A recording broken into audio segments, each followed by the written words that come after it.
자, 35강입니다. 169쪽 헤겔이 말하는 종합으로서의 철학적 특징을 따라가고 있습니다. 그 중에 열린 괄호 네 번째로 국가와 교회의 종합입니다. 헤겔은 참 끔찍스럽게 종합적인 체계를 추구했군요. 세계 전체를 하나의 체계 안에 묶어내려고 했었던 것 같습니다. 야망이 참 야무져요. 근데 그게 성공하기는 쉽지 않죠.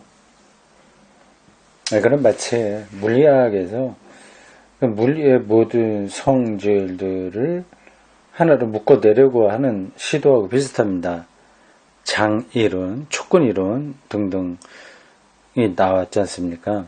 근데 그걸로 다 해결이 안 돼요. 이 물리의 세계도 파면 팔수록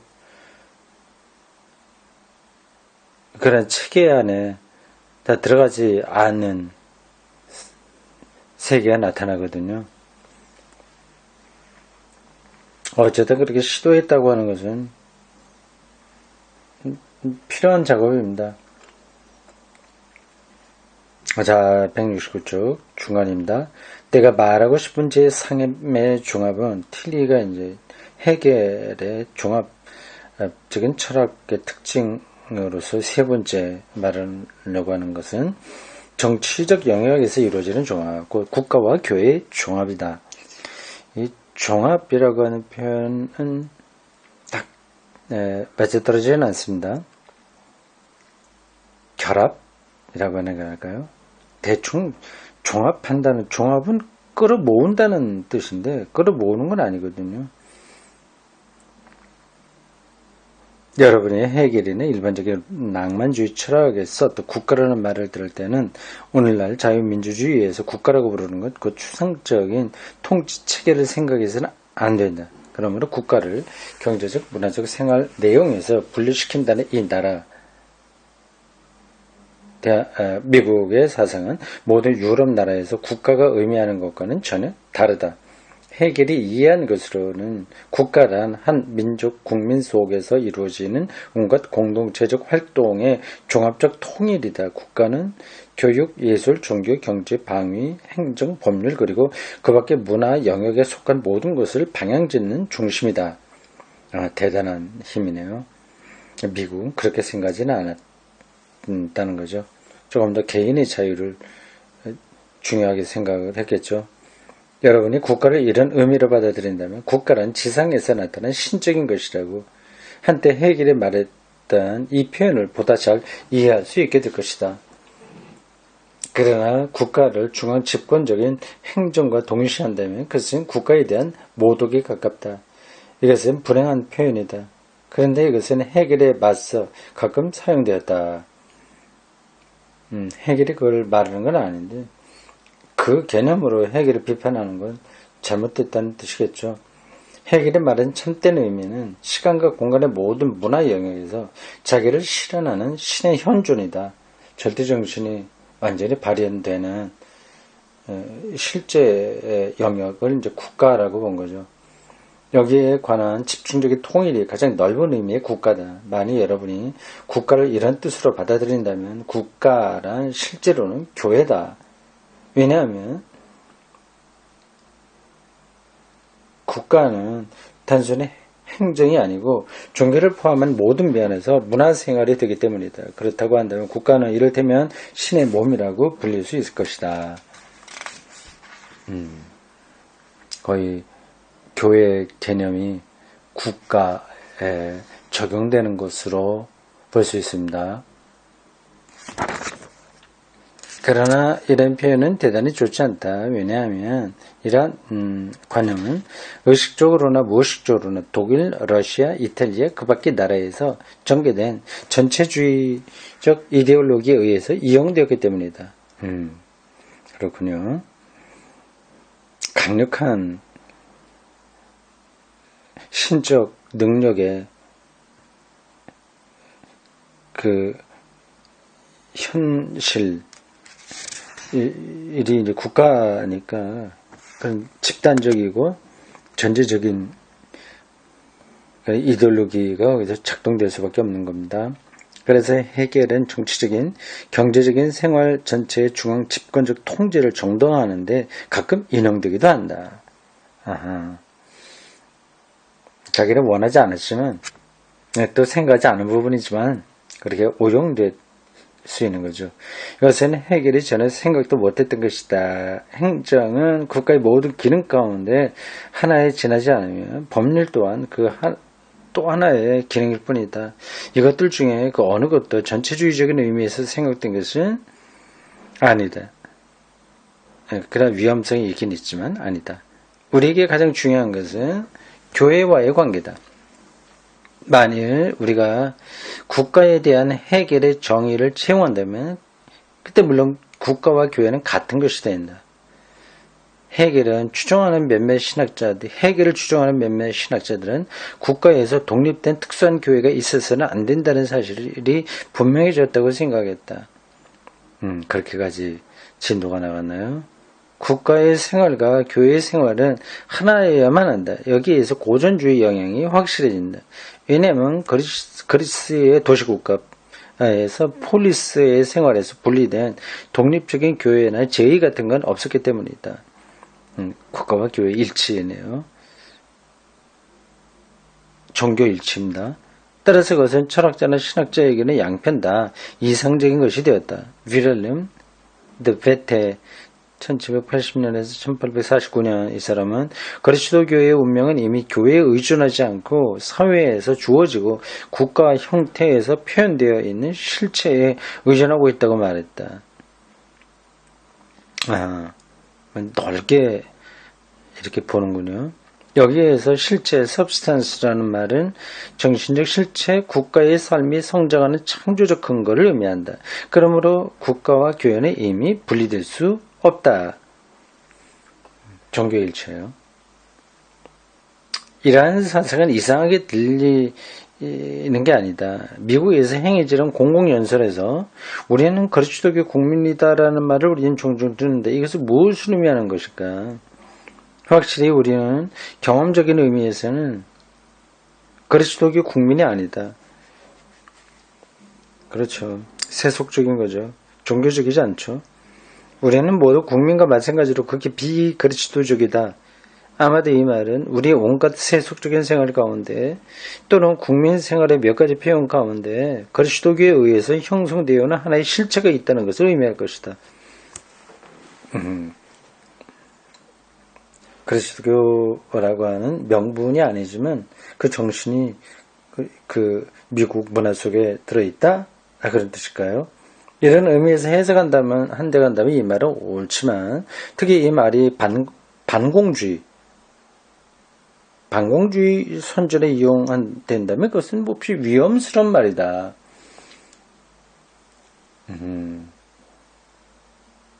많이 그렇게 사용되곤 했습니다. 미국에서요. 그 영향을 받은 한국에서도 기독교 정신을 반공주의 비슷한 것으로 일치시키곤 했습니다. 어느 국민도 그 지도자가 어떤 이론을 가지고 있다고 해도 단순히 그리스도교적이거나 무슬림적이거나 하지 않는다. 어느 쪽도 진실은 아니다. 보네포의 옥중 편지에는 몇 가지 진술에서 아주 분명하게 드러난 대로 우리는 이상과 같은 문제에 아직도 휘말려 있다.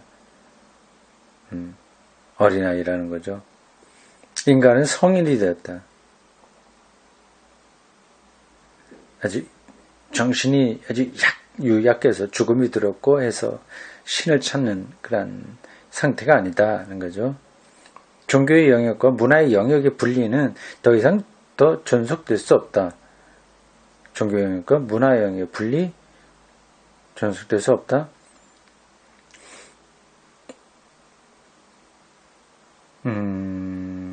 이거는 조금 다른 건데 틸리가 무슨 뜻으로 이런 말을 했을까요? 더 봅시다.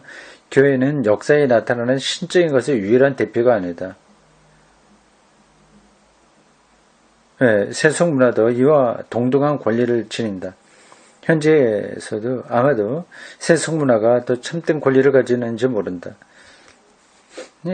비종교화 그리고 성숙한 사회라고 하는 보네포 신학 개념에 따르면 이 말은 옳습니다. 보네포는 이와 같은 말을 그의 편지에서 쓰고 있는데 옥중서신이죠. 이러한 사상은 해결적인 관심의 반복이라 봐도 좋을 것이다. 그런가요? 보네포의 신학 개념이 해결의 영향을 받았다고 볼 수 있을까요? 그럴 수도 있겠네요. 교회는 문화의 자율적 발전에 떠나 있는 것인가? 교회는 문화 전체에 대해서 적응력을 잃고 한 모퉁이로 밀려나 있어야 하는가? 아니면 문화 안에 있는 종교적 요소와 종교 안에 있는 문화적 요소를 이해하고 지난 시대와 문화에 내재했던 통합과 같은 새로운 통합을 지향하는 시도를 꾀할 것인가? 이것이 국가는 지상에서의 신적인 것의 표현 또는 국가와 교회의 동일성이라는 표현의 깊은 의미이다. 이런 부분에서 틀리는 해겔의 입장에 동의할 겁니다. 보네포의 성숙한 사회에 비종교와 이 개념도 이런 연장선에 있다고 틀리는 보는 거군요. 어쨌든 그렇습니다.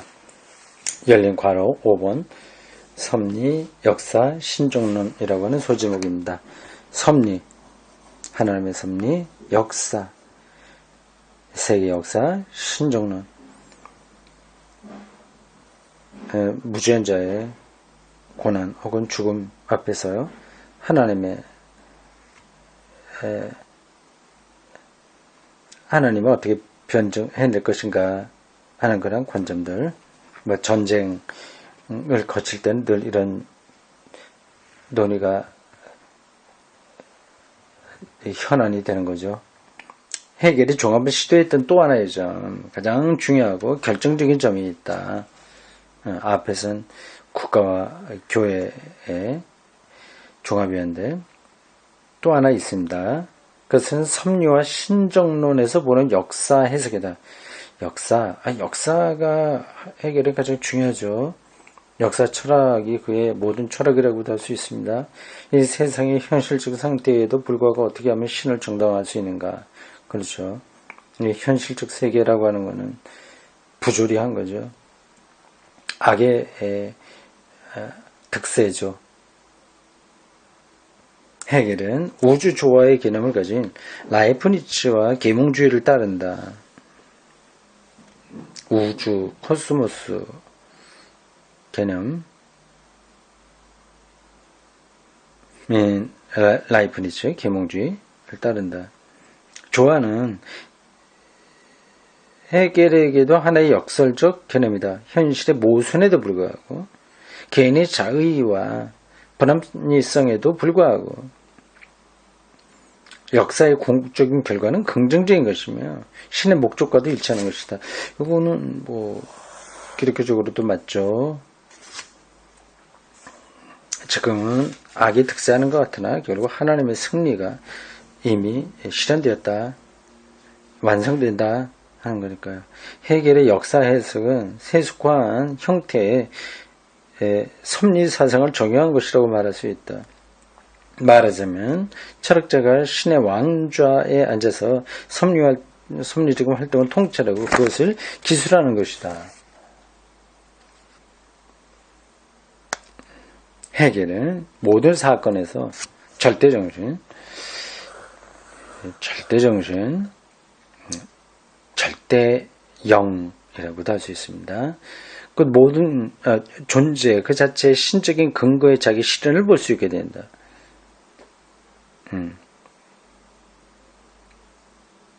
이제 모든 사건은 곧 역사예요.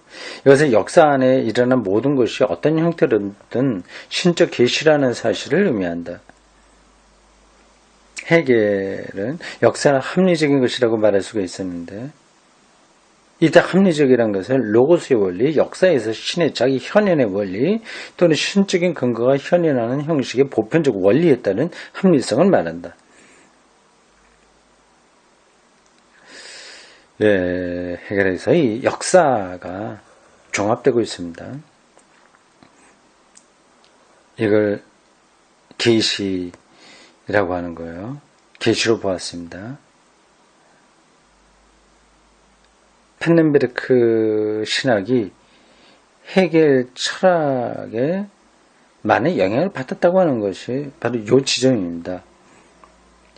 펜넨베르크 신학의 특징을 가장 선명하게 나타내는 표현은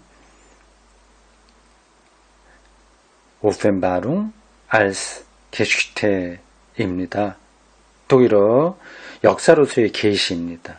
오펜바룽 계시, 알스 몸으로서, 게슈테 역사입니다.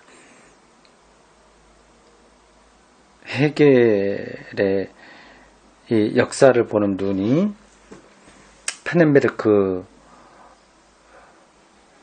보는 눈과 비슷한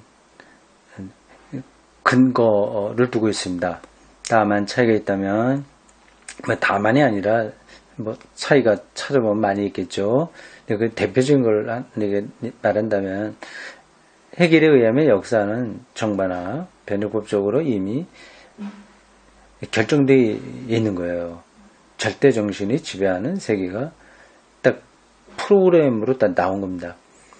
펜넨베르크는 성경의 종말론적인 관점에서 그 역사의 미래가 결정되었다고 생각하지 않습니다. 열린 미래죠.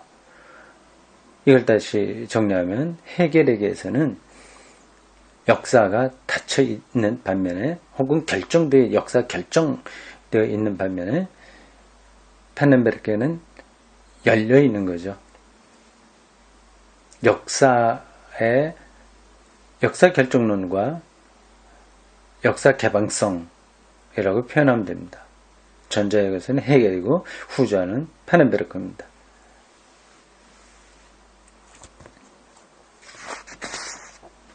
이 바탕에서 헤겔은 매우 똑똑한 철학자들이 크게 오용하고 오해하고 공격했던 한마디 말을 내놓았다. 현실적인 것은 모두 이성적이라는 말이 그것이다. 이거를 학자들이 많이 오해했다는 거죠. 현실적인 것, 이성적이다. 현실적인 것이 이성적이지 않은 게 많이 있었으니까요. 전쟁하고 살인하고 빈부격차가 심해지고 하는 그런 우리 현실은 이성적이라고 말하기는 힘들죠. 8살 난 아이라고 한다면 누구라도 현실적인 것은 모두 이성적인 것이 아니라는 사실을 알고 있다. 그러나 19세기 말에 철학자들이 있는 지혜를 다 짜서 헤겔을 거부하는 방법을 보여주기까지 60년이 걸렸다. 현실 가운데는 불합리한 것이 많이 있다는 것을 알았기 때문에 그들의 헤겔보다 얼마나 뛰어난가를 대단한 열을 가지고 표현했다. 그러나 이들은 뛰어나지 못했다. 그들은 절대정신의 깊은 상상을 이해할 수 없었던 것뿐이다. 겉으로 보면 이성적이지 않으나 하나님의 섭리 안에서 이성적일 수밖에 없다. 그거를 헤겔이 본 거 아닐까요? 그걸 학자들이 알지 못하고 헤겔을 무조건 반대하다가 공연한 소모만 했다. 그 뜻으로 보입니다. 맞는지 틀린지 모르겠습니다. 헤겔이 말했던 것이 우선 무엇보다도 하나의 역설로서 생각돼야 된다. 그것은 현실의 막대한 비합리성. 에도 불구하고 섭리적인 활동에 숨어있다는 역설, 다시 말해서 모든 피조물, 특히 인간의 비합리적 태도를 통해서 절대정신이 자신을 현현한다는 역설이다. 이건 성경이 늘 말하고 있는 바인데요. 사실 어떻게 보면 서양의 철학은 늘 이거저거 많이 얘기하더라도 결국 성경이 말하는 것에서 벗어나질 못하고 있습니다. 역사 안에서 활동하는 이 섭리적 힘은 인간의 활동, 의지, 계획의 배후에서 그리고 인간의 합리성과 비합리성을 통해서 작용한다. 알기 쉬운 성경의 예를 들자면 인간의 하나님께서 오히려 사람의 마음을 강택하게 했다. 근데 그런 방식으로 하나님의 뜻을 이룬다 하는 것들은 성경에 많이 나오죠. 비합리성을 통해서, 합리성과 비합리성을 통해서 하나님이 활동하시는 거죠. 이 사상은 그리스도교의 섭리론과 같은 역설적 성격을 가진다. 십자가 사건도 그렇고요.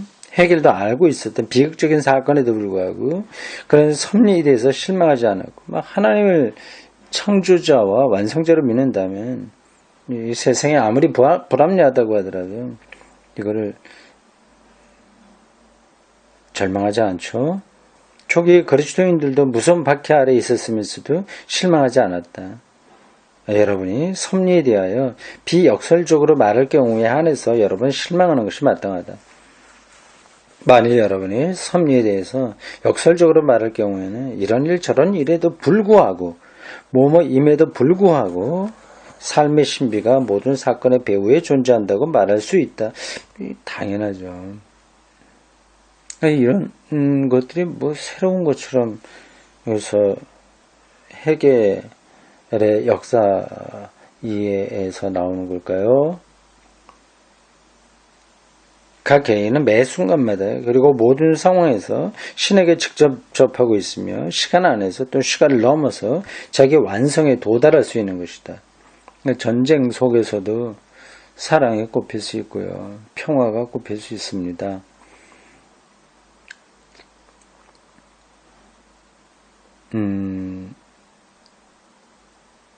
좀 뭡니까? 호스피스 병동에서도 가능하죠. 그러나 해겔의 주장에는 역설적인 요소가 뚜렷하게 있지만 그는 삶의 신비를 그리스도가 받아들였던 식으로는 받아들이지 않았다. 여기서 이제 신학하고 차이가 있는 거죠. 해겔은 사물이 지금 발생한 대로 발생했던 이유를 알고 있었다. 알고 있었어요. 기독교는 알고 있었다고 말하지 않았습니다. 해겔은 역사의 과정이 어떻게 전개되는지 알고 있었다. 그 때문에 그는 섭리의 역설에 대한 그리스도교의 긍정에 들어있는 하나의 요소 곧 개별적인 것에 관한 신비를 보지 못했다.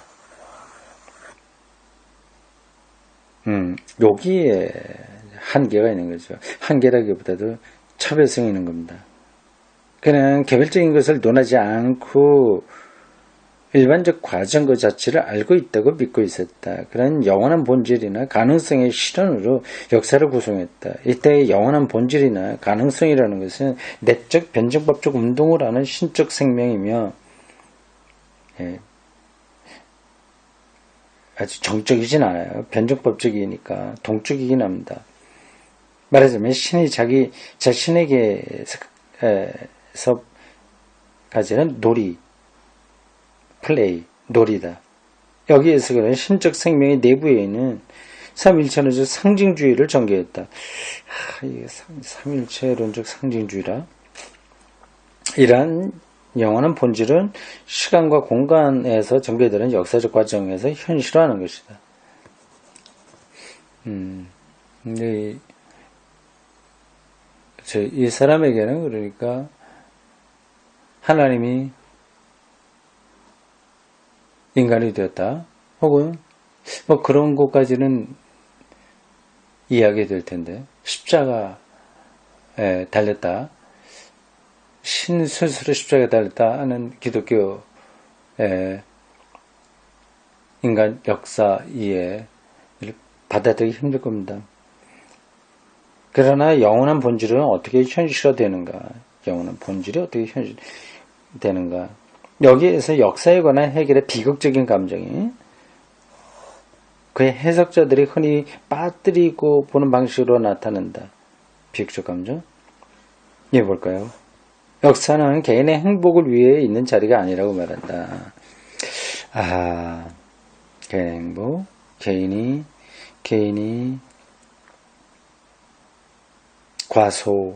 과소라기보다도 조금 무시당하는 가능성이 있네요.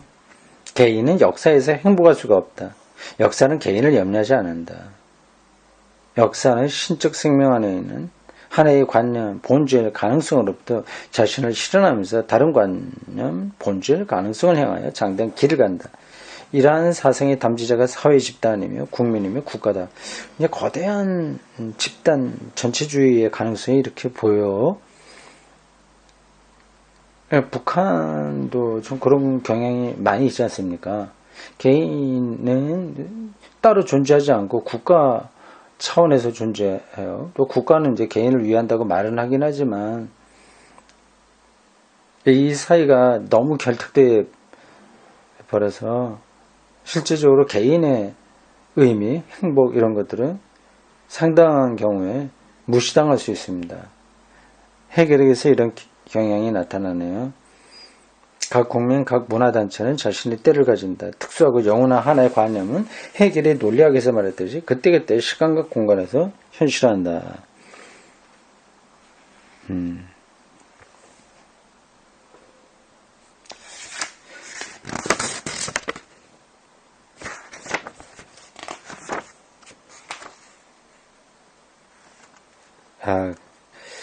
재미있기도 한데, 좀 우리가 이렇게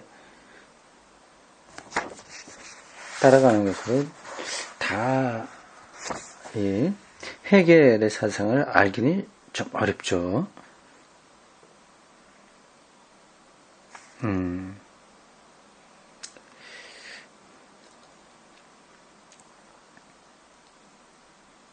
그래도 틀리 덕분에 해겔의 그 방대한 철학의 구조를 좀 어렴풋이나마 따라갈 수 있어요. 종합적이라고 하지 않습니까? 그 역사를 이렇게 또 종합하고 있어요. 근데 그러다 보니까 그 개별자에 대한 그 중요성이 좀 떨어지게 됩니다. 결국 나중에 보면 나오겠지만 이 개별자를 중요하게 여기는 철학으로부터 강력한 도전을 받게 되죠.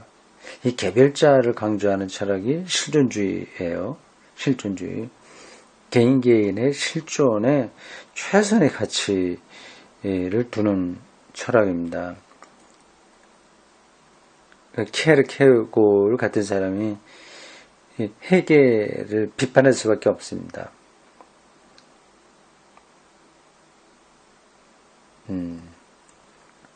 어쩌면 이것을